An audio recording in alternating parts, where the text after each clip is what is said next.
बाहर की दुनिया में, सांसारिक दुनिया में हम सब कुछ पा लेते हैं, पैसा, दौलत, शोहरत, नाम, सब कुछ मिल जाता है, लेकिन उसके बाद भी लोग अंदर से खाली हैं, गुस्सा है, क्रोध है, इतनी हदें पार हो जाती हैं कि लोग आत्महत्या कर लेते हैं। तो इसका क्या कारण है? कभी विवेक करके, विचार करके ही ये डिसीजन ले कि मेरे लिए मृत्यु अधिक महत्वपूर्ण है, यह जीवन महत्वपूर्ण है। परमात्मा जो हमारे अंदर है, ये थियोरेटिकली तो सबको पता है। अगर एक संसारिक इंसान को ये चीज महसूस करनी हो तो वो ये अनुभव कैसे कर सकता है?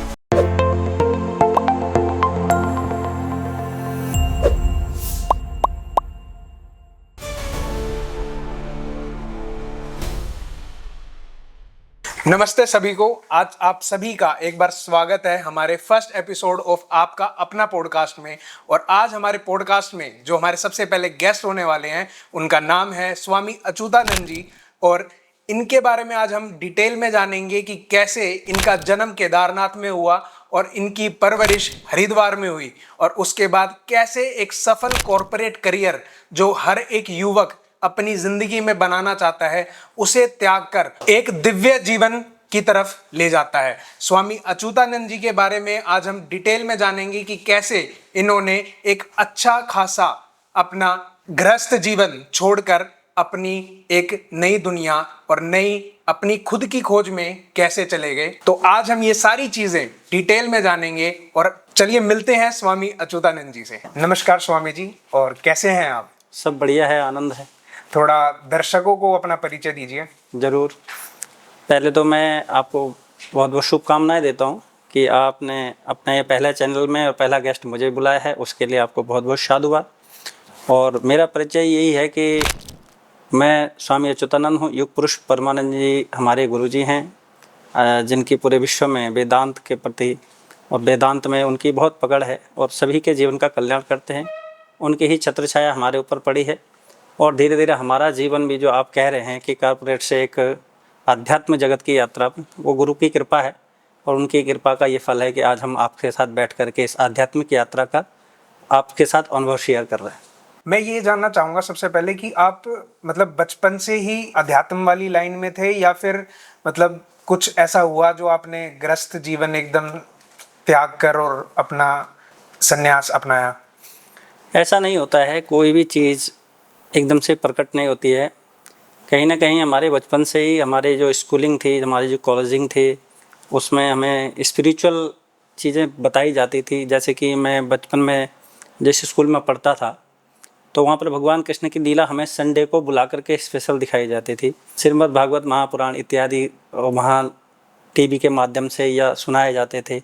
और सबसे बड़ी बात यह थी कि हमारे यहाँ जहाँ मैं पढ़ता था, वहाँ चिल्ड्रन एकेडमी के साथ साथ मेरे बाल्यकाल में एक संस्कृत महाविद्यालय था, और वहाँ सभी विद्यार्थी आते थे और एक साथ वो मंत्रोच्चार करते थे। तो मैं बच्चा था, भले मुझे उससे ज़्यादा जानकारी नहीं थी, पर मेरे भीतर एक रोमांच पैदा होता था उन मंत्रों के द्वारा।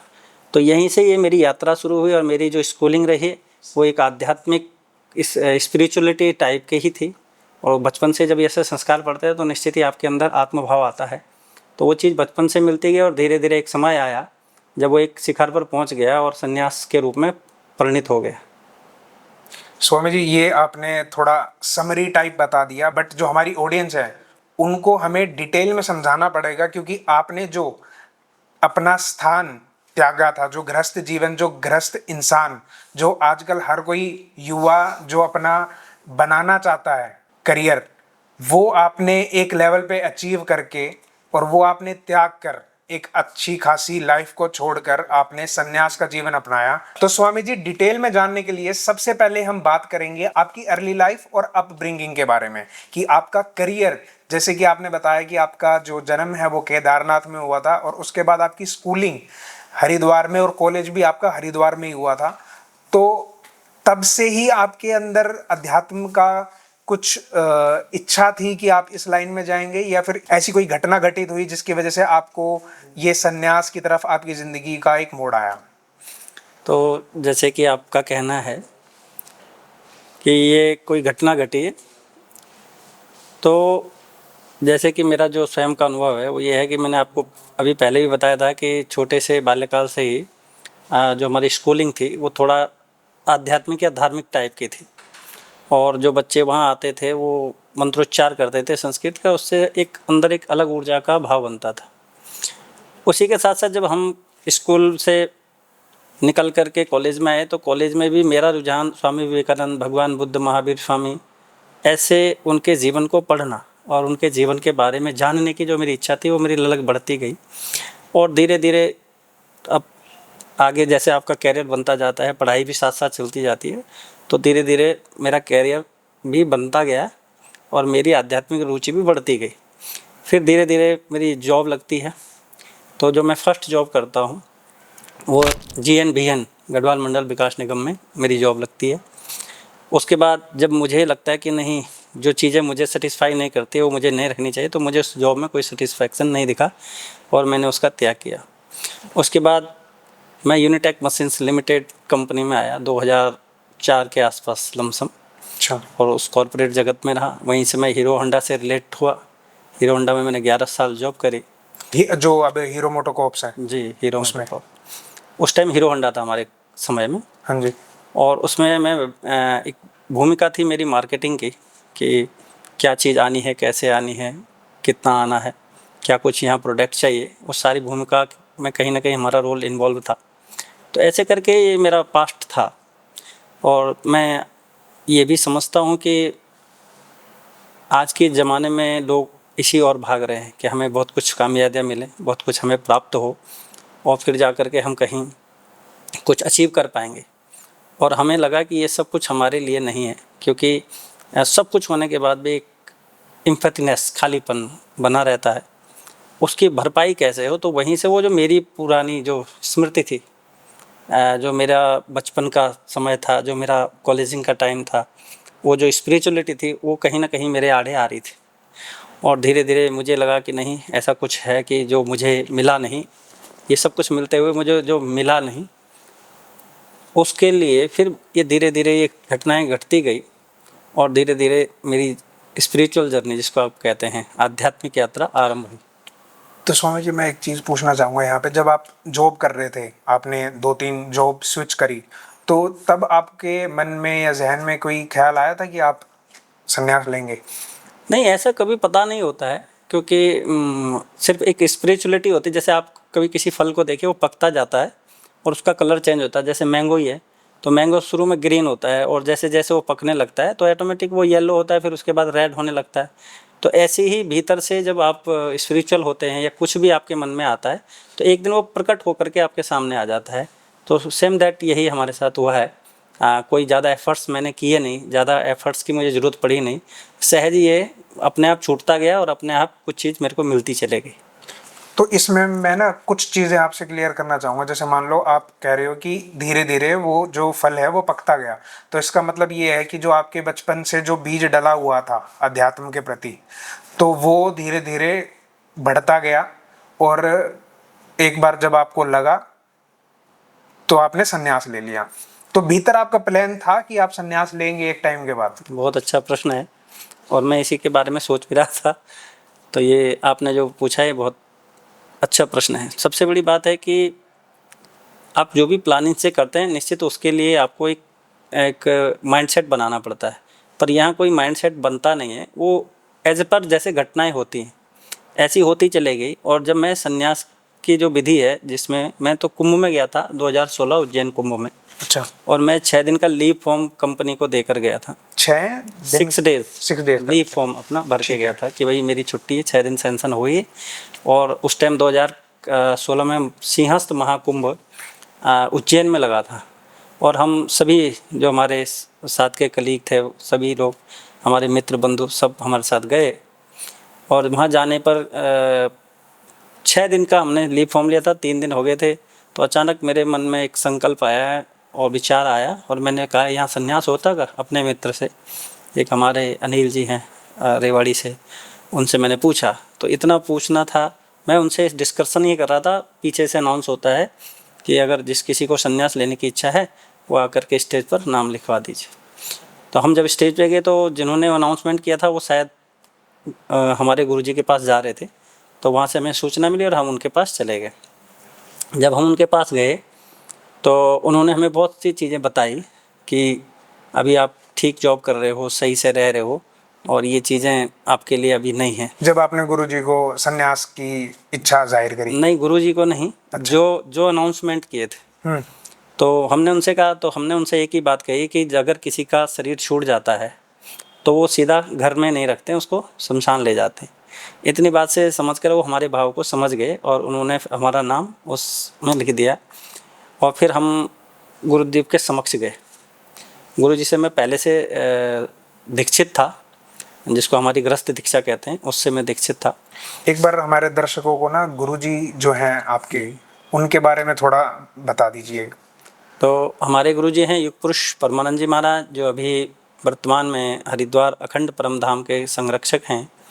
और ऋतंबरा जी और स्वामी स्वरूपानंद जी, स्वामी ज्योतिर्मानंद जी, साध्वी दिव्य चेतना जी, साध्वी आत्म चेतना जी, योगानंद जी, ऐसे बहुत संत जो हैं उनके आज उनकी शिष्यत्व ग्रहण करके समाज में स्पिरिचुअलिटी और धर्म का प्रचार कर रहे हैं।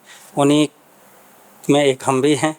गुरुजी ने हमें अपनाया, हमें बड़ा सौभाग्य है हमारा कि ऐसे दिव्य संत और महात्माओं के शरणागत हो करके और उनकी दिव्यता और उनकी वाणी से हमारा हृदय परिवर्तन हुआ। तो ये हमारे गुरुजी का परिचय है। और राम मंदिर में भी गुरुजी का बहुत बड़ा योगदान रहा। और गुरुजी ने समय उस कालखंड में बड़ी विषम परिस्थितियों में भगवान राम के लिए भी बहुत संघर्ष किया, और उसका परिणाम आज है कि गुरुदेव स्वयं राम मंदिर के ट्रस्टी हैं और भगवान राम का दिव्य और भव्य मंदिर बन करके गुरुदेव की जो कामना थी वो पूर्ण हुई, और सारे भारतवर्ष को भगवान राम के उस दिव्य और भव्य विग्रह का दर्शन करने का सौभाग्य प्राप्त हुआ। राम मंदिर का ये बारे में तो मतलब काफ़ी सालों से संघर्ष चलता ही आया था। और 540 साल समथिंग हो गए थे इस मैटर को चलते हुए, और ये मैटर बहुत लंबा चला। पर कहते हैं कि भगवान के घर देर है अंधेर नहीं। तो भगवान राम आए अयोध्या में और सारे भारतवर्ष को आनंदित कर गए। हम सभी के लिए तो काफ़ी सौभाग्य की बात है कि राम मंदिर आखिरकार बन ही गया हमारे आंखों के सामने, वरना कितने पूर्वज राम मंदिर की बस एक उम्मीद ही लेके चले गए। जी, बहुत समय। पर कहते हैं समय आने पर सब होता है। समय आया और सबने आनंद का अनुभव किया। ये राम जी की हम सब पर कृपा रही। तो स्वामी जी, आप बता रहे थे कि कैसे आप 6 दिन की छुट्टी लेकर कंपनी से और कुंभ में गए थे, और वहाँ पे आपने बस एक इच्छा जाहिर करी, मतलब एक सवाल पूछा किसी से कि सन्यास अगर लेना हो किसी को तो वो कैसे ले सकता है, उसके बारे में बताइए डिटेल में। वो यही था कि एक मन में इच्छा हुई, जैसे कभी किसी को भूख लग जाए और कोई भोजन लेके आ जाए, तो ये एक सडनली घटना होती है। तो ऐसे ही हमने विचार प्रकट किया और पीछे से अनाउंसमेंट हो गया। और मैं जा कर के जब वहाँ स्वामी जी से मिला, उन्होंने नाम लिखा। फिर उसके बाद वो प्रक्रिया आरंभ होती है संन्यास की। और हमारे गुरुजी एक टाइम देते हैं कि भाई इतने टाइम पीरियड में अगर किसी का मन बदलना हो तो बदल जाता है। जैसे कि हमारे को 9 तारीख को एक अनाउंस कर दिया गया कि भाई आपका 10 तारीख को शाम को संन्यास होगा। फिर वो 10 से 12 कर दिया गया, जिससे कि किसी का मन अगर परिवर्तित हो, किसी के घर से फ़ोन आता है। ऐसे बहुत से हुए भी हैं, क्योंकि सबकी ऐसा यात्रा में विघ्न आना स्वाभाविक है, क्योंकि घर वाले जल्दी से किसी को संन्यास लेने के लिए प्रेरित नहीं करते, क्योंकि उनकी सांसारिक बुद्धि होती है और जो अध्यात्म में जाता है उसकी आध्यात्मिक बुद्धि होती है। तो ऐसे बहुत सी विघ्न बाधाएं आती है, पर मेरे साथ ऐसा हुआ नहीं। घर से फ़ोन भी आए तो मैंने कहा मैंने अपना मार्ग चुन लिया है और आप मेरे सहायक बने, क्योंकि इस मार्ग में मुझे जाना है। और अगर आप मेरे सहायक बनेंगे तो निश्चित ही मैं आगे इस पर तरक्की करूँगा या आगे मैं अपना कल्याण कर पाऊँगा। तो ऐसे करके फिर गुरुजी के समक्ष बैठे। गुरुजी ने हमें सहज स्वीकार कर लिया और सन्यास की दीक्षा की परंपरा जो हमारी चलती है, 3 दिन का अनुष्ठान हुआ। 3 दिन के अनुष्ठान में वो अंतिम में गुरु ने मंत्र दिया और सन्यास परिपूर्ण हुआ। उसके बाद हमारी आध्यात्मिक यात्रा आगे बढ़ी। स्वामी जी, मैं यहाँ आपको एक बार विराम देना चाहूँगा। मैं ये पूछना चाहता हूँ कि आजकल लोग जो हैं, आज के जो युवा हैं खासकर, वो एक छोटा छोटा डिसीजन लेने में कतराते हैं, सोचते हैं, ओवर थिंकिंग करते हैं, विचार करते हैं कि भाई ये वाली इवन कोई चीज़ भी खरीदनी होती है उससे पहले भी 100 बार सोचते हैं कि ये मेरे लिए सही है कि नहीं है। और आपने एक सन्यास जैसी चीज़, जो आप 6 दिन की एक लीव लेके आए थे कंपनी से, तो वो आपने अपना मन इतना पक्का कैसे बना लिया कि आपको सन्यास लेना ही लेना है? जी, बहुत अच्छा प्रश्न है और सभी के कल्याण का भी प्रश्न है, क्योंकि आज की जो युवा पीढ़ी है वो डिसीजन ही नहीं ले पा रही है। और आपने इतना बड़ा डिसीजन ले लिया संन्यास का। हाँ, डिसीजन कभी भी कोई बड़ा या छोटा नहीं होता। डिसीजन जो होता है वो एक निर्णय होता है कि आपको अपने जीवन में अपने लिए, अपने हित के लिए विचार करने का पूरी स्वतंत्रता है, अधिकार है। और आप उसके यस और अपयस को अगर त्याग देते हैं और तब आप डिसीजन लेते हो तो निश्चित आप किसी मार्ग पर चल पड़ते हैं। पर अगर आप पहले उसकी एनालिसिस करेंगे कि भाई ये सही है, ये गलत है, और तब जाकर के आप एक पसोपेश में एक डिसीजन लेते हैं, तो निश्चित ही आपका रास्ता अवरुद्ध होता है। तो इसलिए कभी भी कोई डिसीजन हो, जैसे किसी की डेथ होनी हो, तो उसको डिसीजन लेने की वहाँ कोई पावर नहीं होती है, वो सडनली उसका शरीर छूट जाता है। संन्यास भी सेम दैट है, आपको कोई डिसीजन नहीं लेना, आपने फुल एंड फाइनली अपने को तैयार प्रिपेयर किया हुआ और समय आया और संन्यास हो गया। हमने कोई वहाँ डिसीजन नहीं लिया। हम तो एक, जैसे मैंने आपको एक अभी अपना इंसिडेंट बताया कि जैसे मैंने कहा कि यहाँ संन्यास की कोई प्रक्रिया होती होगी, सडनली काम हो गया। अब कोई चीज़ हो रही है, उसके साथ सहायक होंगे तो निश्चित आपके लिए कल्याणकारी होगी। पर कोई चीज़ आप क्रिएट करके फिर कर रहे हो तो निश्चित ही वो आपके जीवन में बाधा बनेगी।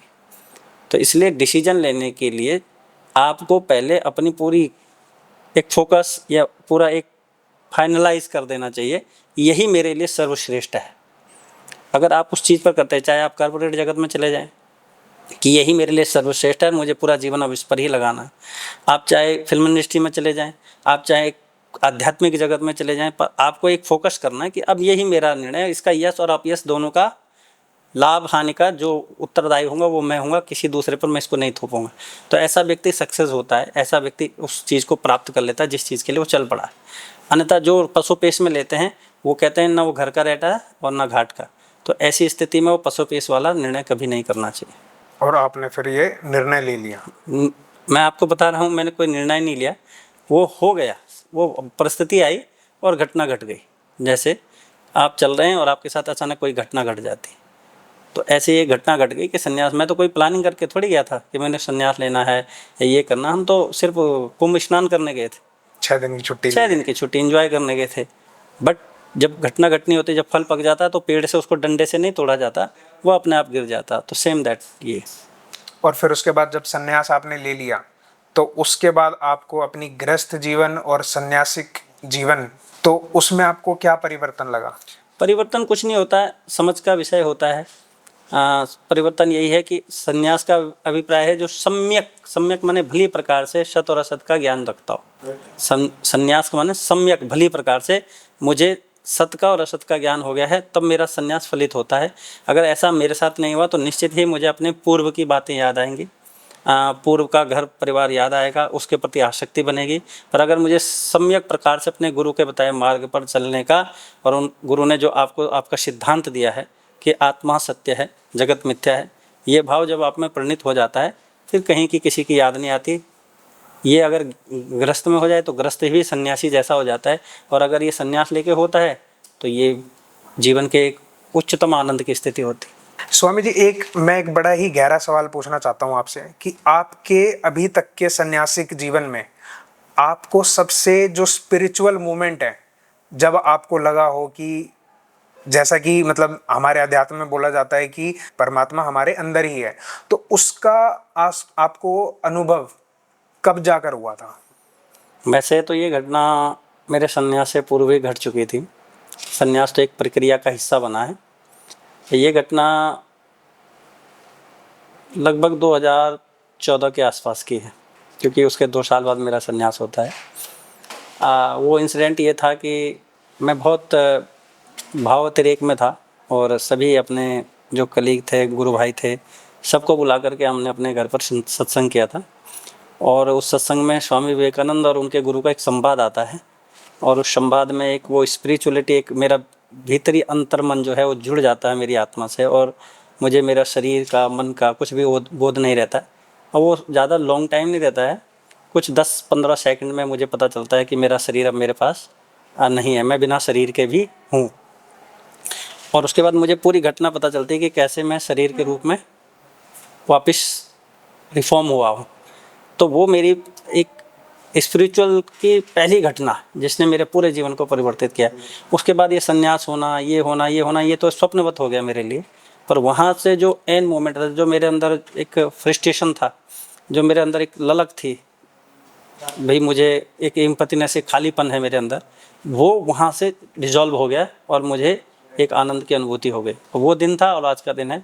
अब मुझे इस संसार में कोई ज़्यादा अपेक्षाएं नहीं रहती, जो हो रहा है उसको स्वप्नवत देखता हूँ, जानता हूँ, समझता हूँ।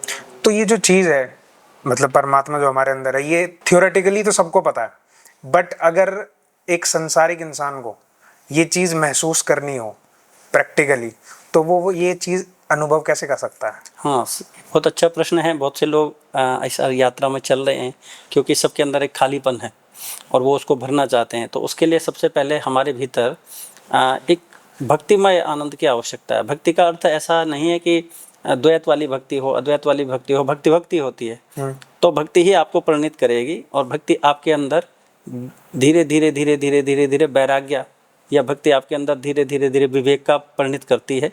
और विवेक और वैराग्य से आपको धीरे धीरे धीरे क्या होता है, अपने आत्म अनुभूति होती है। ये निश्चित, ये नितांत सत्य है।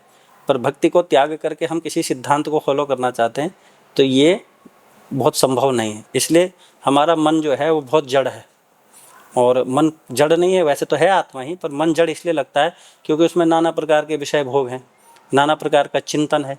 तो उसको डिजॉल्व करने के लिए पहले भक्तिमय चित्त बनाना पड़ता है, और जब भक्ति परिणित होती है उसके बाद भक्ति से ही विवेक का उत्पत्ति होती है, और विवेक के बाद वैराग्य, और वैराग्य के बाद आपको आत्मज्ञान की अनुभूति होती है। ये एक सिद्धांत है।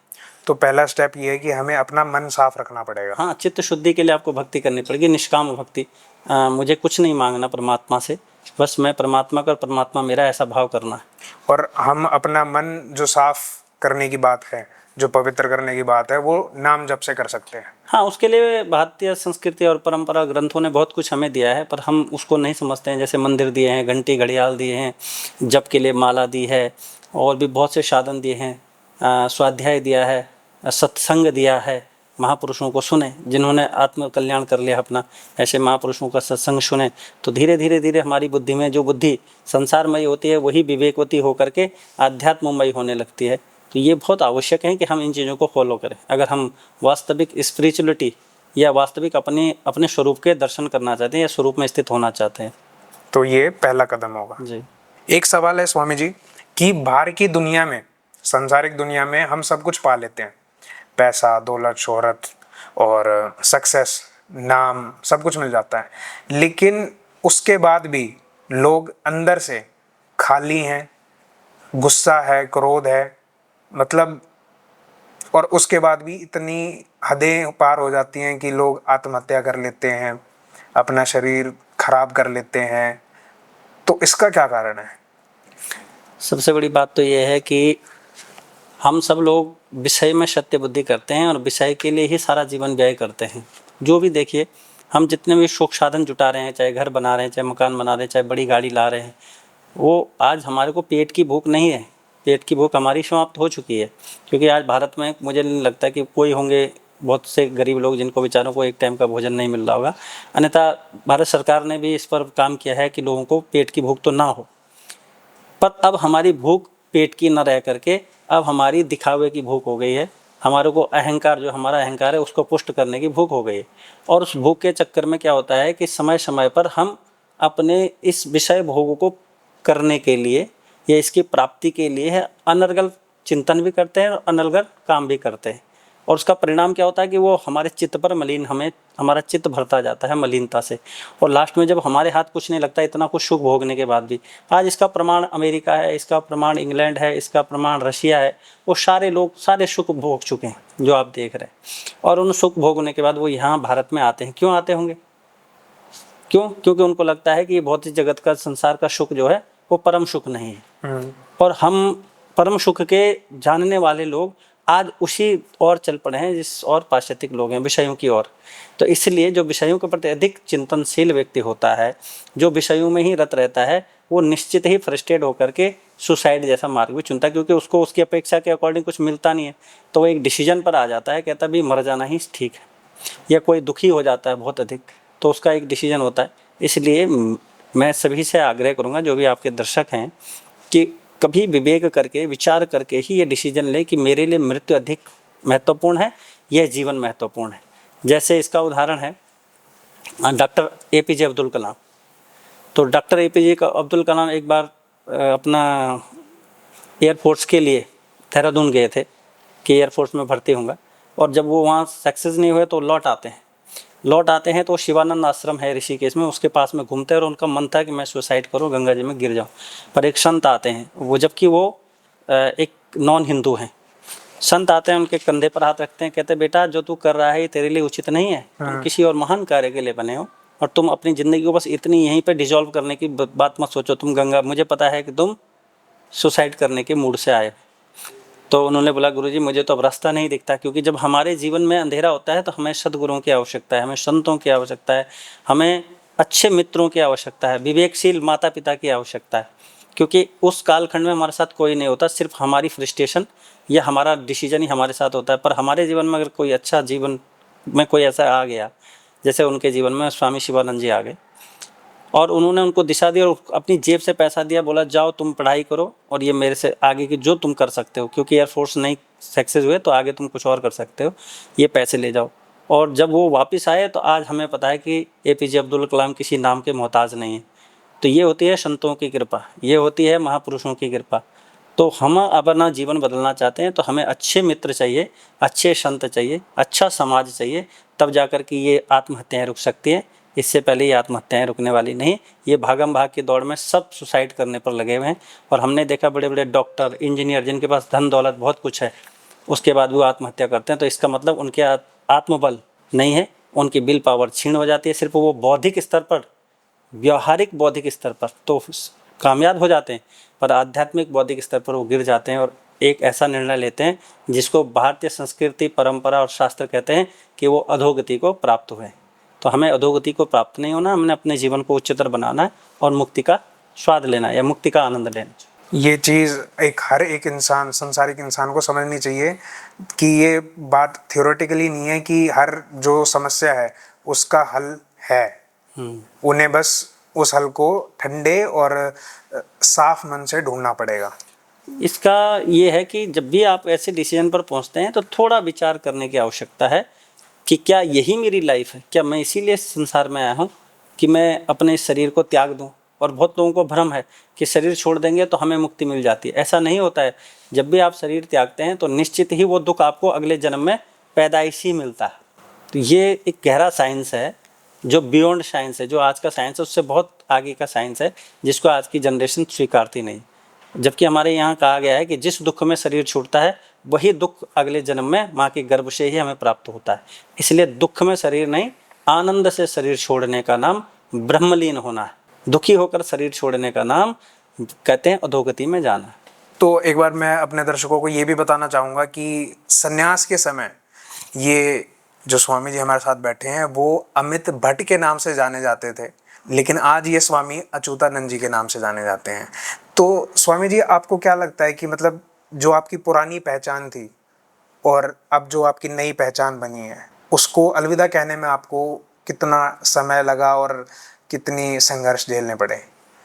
देखिए, जब आप महापुरुषों का संसर्ग करते हैं, सत्संग सुनते हैं और आपके इर्द गिर्द आपके अच्छे मित्र मंडली होती है, तो ये चीज़ आपको मिथ्या सी लगती है। मैं कहता हूँ ये जो अभी का नाम भी है स्वामी अच्युतानंद, ये सिर्फ मेरे लिए एक संबोधन का है या मेरे को बुलाने का साधन मात्र है। असली नाम मेरा ये भी नहीं है और असली नाम मेरा वो भी नहीं था।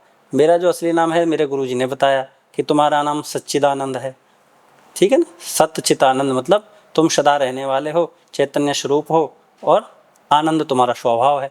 तो ये मेरा असली नाम है जिसको मैंने जाना है और उसको जान करके अब मुझे ये नाम सिर्फ गौण लगते हैं। बिल्कुल जी। तो इसको छोड़ने में या पकड़ने वाली यहाँ कोई विषय नहीं बनता है, क्योंकि जब महापुरुषों का संसर्ग हो जाता है तो ये बातें गौण हो जाती हैं।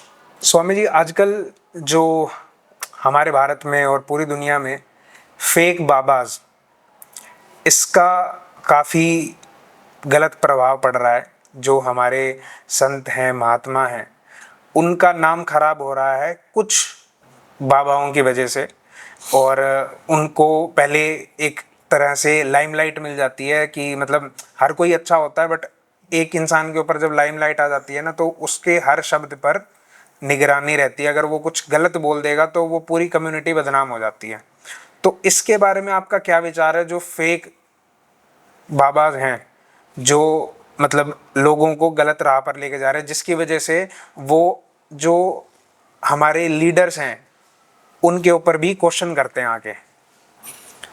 सबसे बड़ी बात यह है कि एक व्यवस्था दी है भगवान आदि गुरु शंकराचार्य ने, और उस व्यवस्था से ही संन्यास परंपरा चली आ रही है, जिसमें कि भगवान आदि गुरु शंकराचार्य ने उस कालखंड में जब भारत में बहुत कुछ बदल रहा था और बहुत कुछ वैदिक सनातन परंपरा का ह्रास हो रहा था, उस कालखंड में आदि गुरु शंकराचार्य भगवान जैसे महापुरुष आए और उन्होंने एक पूरा एक सिस्टम दिया, और उसमें हम 10 नामी सन्यासी हैं। पर कभी कभी क्या हो जाता है कि कुछ लोग बिना कुछ परिचय लिए या बिना कुछ बताए सिर्फ किसी कारण से संन्यास धारण कर लेते हैं, और ऐसे बहुत से हो जाते हैं जिनकी जानकारी नहीं होती। बाद में अखाड़ों को भी उनको हटाना पड़ता है, या कुछ कमियां अखाड़ों की भी हो सकती हैं, कुछ कमियां उन लोगों की छुपा लेते हैं अखाड़ों से बहुत कुछ। तो ऐसे करके गलत लोग जब एंटर हो जाते हैं तो समाज में एक भ्रांति संन्यास के प्रति हो जाती है। जबकि मुझे लगता है कि एक जो व्यवस्था है उस व्यवस्था के अनुकूल चलना चाहिए सभी को, और बहुत विवेक से विचार से किसी को संन्यास ग्रहण करना चाहिए और किसी को संन्यास की परंपरा को धारण करना चाहिए। ऐसे ही सिर्फ फेम के लिए नहीं ये चीज़ है, ये प्रसिद्धि के लिए नहीं, ये अपने आत्मकल्याण के लिए। तो ऐसे विचार करके संन्यास के मार्ग पर जो आता है वो तो कभी इस चोले को गलत सिद्ध नहीं करेगा, वो तो अपने आत्मकल्याण के लिए इस चोले को पहनता है। और अभी हाल ही में एक क्लिप बहुत वायरल हुआ था, जिसमें मतलब एक संत हैं, उन्होंने अपने मतलब माता पिता के व्यवहार के प्रति उनको कुछ सही नहीं लगा होगा, तो उन्होंने कहा कि माता पिता जो हैं वो इस भगवान के दर्जे के लायक नहीं है। ऐसा होता है, देखिए मैं आपको बता दूं, संन्यास भी 4 प्रकार से होता है। एक होता है अभाव से, एक होता है प्रभाव से, एक होता है स्वभाव से, एक होता है जिज्ञासा से। तो अधिकतर जो संन्यास में परिणित होते हैं वो अभाव के कारण हो जाते हैं। अभाव माने वो जो चीज़ें चाहता था समाज में मिली नहीं, वो प्रसिद्धि मिली नहीं, वो कुछ मिला नहीं, तो उसने सोचा संन्यास ले लो। बस ये है, अच्छा किया कि वो जैसे हमारे यहाँ कहते हैं कि किसी ने आत्महत्या कर ली, तो आत्महत्या से बढ़िया उसका ये था कि उसने संन्यास लिया, अच्छे मार्ग पर आया। पर अगर वो वहाँ आकर के भी द्वेष की भावना रखता है तो वो मुझे नहीं लगता कि उसने अभी ठीक से संन्यास की परिभाषा को भी समझा है। क्योंकि संन्यास का अर्थ है जब हमने माँ छोड़ दिया, पिताजी छोड़ दिए, बंधु बांधव छोड़ दिए, सबके लिए हमने पिंडदान कर दिया और अपना भी स्वयं इस देह का भी पिंडदान कर दिया, तो अब उनके बारे में विचार करना या उनको भला बुरा कहना, ये तो मुझे नहीं लगता कि ये संन्यास में होना चाहिए। अरे मेरे लिए सब सच्चिदानंद है, अगर वो माता पिता नहीं होते तो मेरे हृदय में वैराग्य नहीं आता, और मेरे हृदय में वैराग्य नहीं आता तो मैं संन्यास के लिए नहीं होता। तो मुझे जब इतनी दूर आकर के दृष्टि दिखती है कि ये तो मेरे कल्याण में सहायक हुए हैं, तो मुझे तो उनको प्रणाम करना चाहिए। उनका बुराई करने से मेरा संन्यास कैसे फलित हो सकता है, या मेरा संन्यास कैसे सक्सेस हो सकता है, जिसको आपकी भाषा में सक्सेस कहते हैं। तो संन्यास सक्सेस तभी है जब हम सब में आत्मभाव करते हैं। जैसे तुलसी बाबा कहते हैं, सियाराम मैं सब जग जानी, करूँ प्रणाम जुग जुग पानी। तो सब में सीताराम दर्शन करे। जो द्वेष भावना से रखता है, जो माता पिता को या किसी को भी अनर्गल विचार व्यक्त करता है, अभी वो परिपक्व नहीं है, अभी उसका ठीक से संन्यास नहीं हुआ, उसको इस बात पर विचार करना चाहिए और किसी अच्छे संत की सन्निधि में जाकर के सत्संग सुनना चाहिए। अधिक भौतिक पढ़ाई कर लेने से आप संन्यास के अधिकारी हो गए, तो ऐसा कहीं भी शास्त्रगत तो नहीं है। क्योंकि ये चीज़ तो हमने मतलब बचपन से ही सुनी है कि हमारे जो सनातन धर्म में यही सिखाया जाता है कि माता पिता ही भगवान है। क्योंकि जो हमने बचपन से कहानी सुनी है कि गणेश जी को जब कहा गया था उनको और उनके भाई को सारे ब्रह्मांड के चक्कर लगाने थे, तो उन्होंने गणेश जी ने अपने माता पिता के चक्कर लगाए। तो ये तो हमारे से स्टार्टिंग से ही बीज डला है कि सबसे बड़ी बात तो यहाँ क्या है कि द्वेष भावना आपको कभी भी किसी भी मार्ग पर, चाहे वो भौतिक जगत हो और चाहे वो आध्यात्मिक जगत हो, बाधा बनती है। दूसरी बात यह है कि मैं एक मेरे को दृष्टांत याद आता है, भगवान बुद्ध की जो चाची थी वो नहीं चाहती थी कि ये राजा बने। क्यों? क्योंकि उसका पुत्र, उसको मोह था अपने पुत्र से, और वो अपने पुत्र को राजा बनाने के चक्कर में क्या कोशिश करती थी कि भगवान बुद्ध को संतों के पास ले जाती थी। क्योंकि उनके तो जब कुंडली बनी थी उसी टाइम बोल दिया था ये तो ये चक्रवर्ती सम्राट बनेगा और ये महात्मा बनेगा। तो उनको जब ये पता चलता है उसकी चाची को कि इसको महात्माओं से मिलाएंगे तो ये क्या बनेगा, महात्मा बनेगा, और राजपाट छूटेगा तो कौन राज करेगा, मेरा पुत्र। तो वो स्वार्थ फंस जाती है और भगवान बुद्ध के साथ जाती है। भगवान बुद्ध जब वो लेके जाते हैं संतों के पास। तो भगवान बुद्ध संतों के पैर बाद में छूते हैं, पहले अपनी चाची के पैर छूते हैं। कहती चाची तू मैं कितना भाग्यशाली हूँ कि जो तू मुझे मिली। अगर तुम मुझे मेरे जीवन में नहीं मिलती तो मैं शायद संत दर्शन नहीं कर पाता। मुझे ये जो मेरी जिज्ञासा अंदर से इस जन्म मरण के बंधन से मुक्त होने की, इस जिज्ञासा के जो प्रश्न मेरे हैं वो संतों से मुझे मिलते। तू मुझे संतों के पास लाती, तू नहीं मिलती तो ये संत मेरे जीवन में कभी नहीं आते। तो आपके जीवन में अगर कोई कष्टकारी है तो वो निश्चित ही आपका हितैषी है। इसलिए कभी भी किसी को बुरा भला कहने का हमें कोई अधिकार नहीं है। अगर हमारे जीवन में भला हो रहा है तो वो भी हमारे लिए बहुत अच्छा है, और बुरा हो रहा तो वो अति अच्छा है। वो अति अच्छा इसलिए है क्योंकि जब हमारे जीवन में दुख आते हैं तभी हमें अपने आत्म कल्याण की निष्ठा होती है। उससे पहले हम संसार के भोगों में पड़े रहते हैं। तो ऐसे कभी भी माता पिता हो, बंधु बांधव हो, रिश्तेदार हो, अगल बगल अड़ोसी पड़ोसी, कोई भी आपके जीवन में दुख देता है तो वो हमारे कल्याण के लिए है। ऐसा कभी कोई विचार नहीं करना चाहिए। ऐसा मैं बचपन से भी सुनता आ रहा हूँ कि मन की हो तो अच्छा और मन की ना हो तो हरी इच्छा। हरी इच्छा। तो दोस्तों ये था हमारा पहला एपिसोड आपका अपना पॉडकास्ट का। एक कहानी, एक सफर, एक जज्बा जो हमें याद दिलाता है कि हमारी असली जीत हमारे अंदर की शांति है, बाहर का शोर नहीं। आज जिनके बारे में हमने सुना है उन्होंने दुनिया की हर वो चीज हासिल करी जो एक रैंडम इंसान सपना समझते हैं, और फिर सब कुछ छोड़कर वो संत बन गए। सोचने वाली बात तो ये है कि कहीं हम भी कुछ खो तो नहीं रहे इन सब चीजों को पाने के चक्कर में। अगर आपको ये कहानी कुछ महसूस करवा गई तो इस पॉडकास्ट के चैनल को सब्सक्राइब जरूर कीजिएगा और अपने सभी दोस्तों के साथ भी इसे शेयर कीजिएगा, क्योंकि ये प्लेटफॉर्म है आपका, ये आवाज है आपका अपना पॉडकास्ट की। तो मिलते हैं अगले एपिसोड में एक नए इंसान, एक नए सफर के साथ। तब तक के लिए अपना ख्याल रखिए और याद रखिए कि कहानियां सिर्फ सुनने के लिए नहीं होती, उन्हें जीना भी होता है। And that's all. Keep growing and keep glowing. जय हिंद।